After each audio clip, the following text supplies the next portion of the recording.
Hey Irish fans, Mike Singer from blueandgold.com. So for the past couple years, Blue and Gold has had a relationship with Darin Pritchett and WSBT Sportsbeat Radio locally in South Bend. I go on every Tuesday, sometimes a second time during the week if there's big recruiting news to discuss, and go live on radio and discuss the latest happenings in Notre Dame football recruiting. Well, we had the idea, why not bring that on video as well? So in this video, you'll get to see the conversation between Darin and myself talking Notre Dame football recruiting. Hope you enjoy it. This will be a weekly staple on our Blue and Gold YouTube page. Hit the thumbs up on this video, and here's the conversation.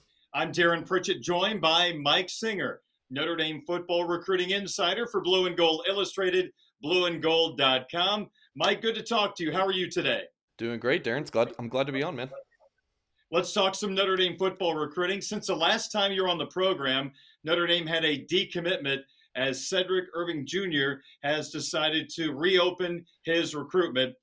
I'd like to get your thoughts on Irvin's decision, and I'm wondering, did it have anything to do with a certain five-star running back that we talked about last week that was interested in visiting the University of Notre Dame? It had to have played some kind of role, Darin. I mean, I think it would be naive to say otherwise. I mean, look, he was officially visiting, as far as we knew, he was going to officially visit Notre Dame June 10th for that major weekend. By all accounts, he was very solid with the Fighting Irish, not looking at other schools. He had just visited for the spring game, so clearly something happened here, Darin. I mean, Notre Dame. So we're recording this Tuesday. Notre Dame seems to be closing on a commitment from Jade Lamar from Washington. He announces Thursday. Irish are after, like you mentioned, five-star running back Richard Young from Florida. Still after Jeremiah Love from St. Louis Christian Brothers, a fast-rising, big-time back now who's a track star as well. So they're recruiting all these guys, and you typically only take two running backs, and it's not like Notre Dame's recruiting, maybe this running back could be a corner. They were recruiting all these guys as running backs, so I think there was a little bit of seeing the writing on the wall, maybe, Darin? So after the smoke settles, do you think Notre Dame is still going to be in really good shape with running backs in this class? I do. I mean, look, Irvin's a very good player. His father, Cedric Irvin Sr., Darin, I know you'll remember his time as a running back at Michigan State. He's related to Michael Irvin, of course, former Dallas Cowboys wide receiver, a Hall of Famer. So, I mean, this guy had terrific bloodline, Cedric Irvin. So it's crazy to lose this kind of running back who had offers from Florida State, Miami, Florida, Bama, all these big-time programs, and the Irish are going to be just fine. Again, the On3 recruiting prediction machine has the Fighting Irish as a big favorite for Jade Lamar going into his decision Thursday. And then I think they're in pretty good shape for Jeremiah Love as well, who I just mentioned. And then can they pull off a huge upset for the number one running back in the entire 2023 class, Richard Young from Southwest Florida? I mean, it does look really good. And then you got to remember the 2022 class, they bring in Jabran Payne, the late addition that was just a month ago, Easter weekend. He commits to Notre Dame. And then they also had this guy, Jadarian Price, commit, Darin, and sign, and he looked fantastic in spring ball by all accounts. So, yeah, Notre Dame running back recruiting is in a good spot. You even go back to the 2021 class. You bring in Audric Estime and Logan Diggs. So, yeah, running back recruiting not an issue for Notre Dame right now. Mike Singer, Notre Dame football recruiting insider for Blue and Gold Illustrated, blueandgold.com. I'm Darin Pritchett. I'm going to shift gears to quarterback for a second, and I'm not going to mention Dante Moore's name, but I think I'm going to ask a question that kind of ties him into the conversation. But I saw on social media this week that a pretty good quarterback verbally committed to Alabama. In a roundabout way, does that affect Notre Dame and the recruitment of Dante Moore? I guess.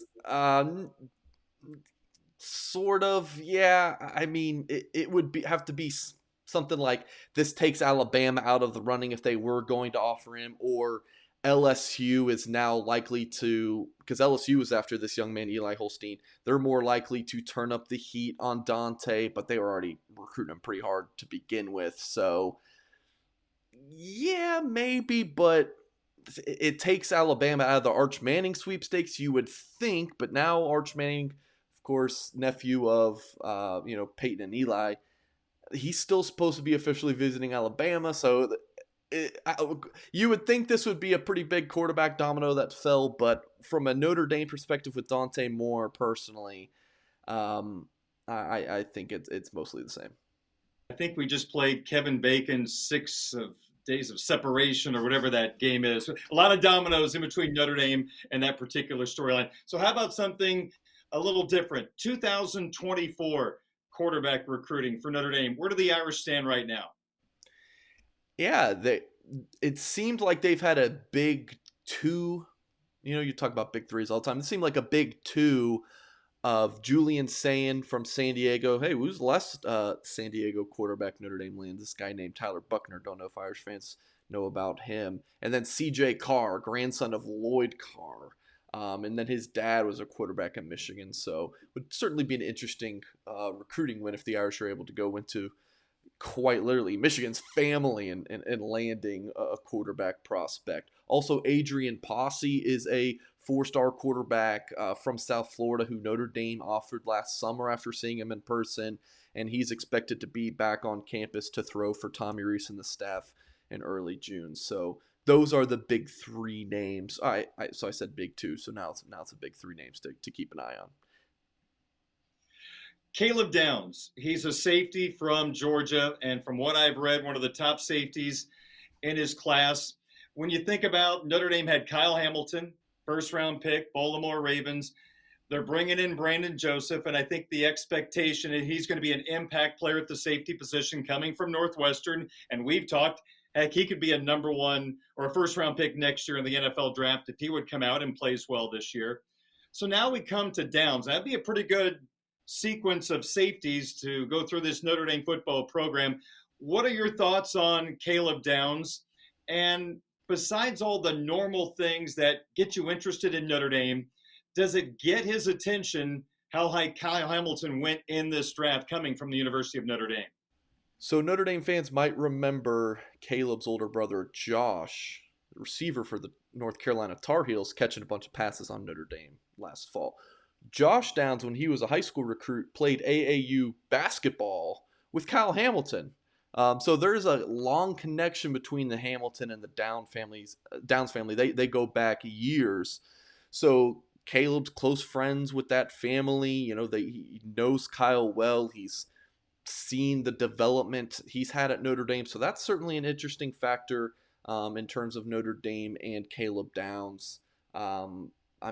Caleb's mom is a teacher, so education's really important in that recruitment. So people think it's more likely Georgia or Alabama or maybe even Ohio State than Notre Dame in terms of a commitment for Downs. But this will be his fourth time visiting Notre Dame. He was on campus for the first time last summer. He saw the North Carolina game, seeing his brother. But he told me after that game he was rooting for Notre Dame. He was just on campus for the spring game, so getting him back on campus for a fourth time, pretty big deal. So as far as him as a player, he's the number one safety in the country. I don't need to go into any more detail than that. He's a bona fide five-star stud. I was just at a spring game Friday. I think his quarterback, it was a scrimmage, so it was inter-squad scrimmage. His quarterback knew not to really throw Caleb's way, so we didn't see a ton of Downs making plays in that, but he's definitely a bona fide stud. There's no doubt about it. Mike, I want to ask you about recruiting in the city of Chicago for a couple of minutes. There's a lot of Big Ten teams that have really taken advantage of Illinois being down for many, many years now, Wisconsin, Iowa, Michigan, among the Big Ten teams that have made a living recruiting there. When I came to town not so long after, there was a guy by the name of Mike Goolsby that you might be familiar with. Now, he came from Joliet, but I think everything in Illinois is tied into Chicago, so we'll call that Chicagoland area. But from my perspective, Mike, it seems like Notre Dame has not pushed as hard in Chicago, maybe the last decade compared to when I first came to town. I just like your thoughts on, is this particular coaching staff paying more attention to the city of Chicago? They've been recruiting a good bit in there for the spring evaluation period, the past month. So that's been good. I mean, they're had coaches in there Monday, Friday. Reese has been in there a good bit. I mean, you look at the past recruiting classes. I'm just going off the top of my head here, Darin. You had Riley Mills in the 2020 cycle. You had Justin Walters 2021. Who are the other? I mean, Houston Griffith 2018, but like, who are the Chicago guys on the roster? It's just, I mean, they're just. I mean, look, Notre Dame is this school that they don't care where you're from. They're gonna go get the best players in the country that fit Notre Dame. And I guess even under Marcus Freeman, that maybe the kids don't know they fit Notre Dame, but he's gonna go and convince them otherwise. So I think maybe I could be wrong here, but I think it's just a matter of, is Chicago offering top talent? And if it is, then Notre Dame's going to go in there. I mean, the 2024 class, the number 3 overall player, according to On3, is Justin Scott from St. Ignatius. Notre Dame's going to go after him. They offered him here recently. He's a 5-star recruit. You got Cam Williams from Glenbard South, 4-star receiver in the 2024 class. Notre Dame's after him. We've talked about him, I think, in just last week's show, Darin. Bleak Elsey I talked about earlier, a 2023 4-star wide receiver. Notre Dame's in the mix for that recruitment. So I think when there's those guys there, Notre Dame will go after them. But I don't think they're going to do much of reaching for talent just because they're from Chicago. Finally, this is kind of a wild card question. From the last week, anything catch your attention in terms of a player getting an offer or maybe an assistant coach going somewhere to talk to a particular player? I'll kind of leave it at that and let you take where you want to go. Oh man, that you're throwing me a softball. I gotta figure something out here. Dante Moore, the 5-star quarterback we talk about all the time, Notre Dame's most important recruit in quite some time, set up an unofficial visit to go to Texas A&M June 17th. A weekend we had been hearing was possible for Notre Dame to host him on campus. Charles Jagisaw, he's from Illinois, not in Chicago, but that's a 5-star offensive tackle, according to On3, who Notre Dame seems to be in improving position form. We've written about him at blueandgold.com this week. And then lastly, I don't know if this is what you're looking for, Darin, just kind of random recruiting notes, but 5-star Notre Dame edge commit. So he's a big-time pass rusher. Keon Keely, by all accounts, is just officially visiting Notre Dame in June. There's no news of him taking trips elsewhere. So that's certainly welcome news for Notre Dame fans. I asked for 1 nugget. I got 7. How about that? It's fantastic. Hey, Mike, your great offer continues at Blue and Gold Illustrated, blueandgold.com. For those 6 or 7 Irish fans who still have not taken advantage, what do they get for their $1? I mean, if somehow you enjoy listening to me on Darin's show and hearing my ramblings, then you'll love blueandgold.com because, I mean, I write 3 or 4 articles every day, at least during the week now in the off season. Tons of recruiting insights, information, nuggets, scoop, analysis, all that good stuff. We have such a great staff between Ashton Pollard, Tyler Horka, Tim Hyde, Patrick Angle. All of our writers at Blue and Gold do such a good job covering Notre Dame football. And then we have the Loose Emoji message board, of course, named after the GOAT of Notre Dame athletics, Loose Emoji. And we have thousands of passionate Notre Dame fans. There is no off season on the message board. It's always locked and loaded with tons of awesome Notre Dame conversations about anything. We're talking about the best melting pot cities for college football today. It's been a good discussion on the board. So definitely go to blueandgold.com and check it out. And any Liverpool talk on the message board? Oh yeah, we talk soccer. I'm a big soccer fan. Yeah, we're talking Champions League final on Saturday. Go Reds. There you go. Hey, Mike, good catching up with you today. We might be talking again soon if the Irish get a verbal commitment this week. We'll see what happens, but always appreciate your time and great to have you on WSBT Radio. All right. Thanks, Darin.